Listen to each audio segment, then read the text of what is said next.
A very useful trick that I've learned from an old school roofer that's probably saved us tens of thousands of dollars on how to properly store mastic. A lot of times you might use a quarter of a pail of mastic and you're done with it and you throw it back on your shelf. Next time you go get it, half of it's dried out. You end up throwing that pail away. What you want to do is level this mastic off. You want to minimize the surface area. If you think of it, if you have like a bunch of like hills and valleys in your mastic, you're going to have a larger surface area for it to dry out. So just level it off.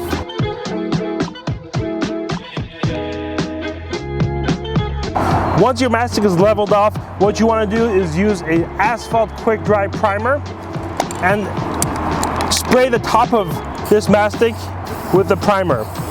What this does is it coats the top of the mastic with a thin layer of wet asphalt. This is going to stop it from drying out. This works wonders.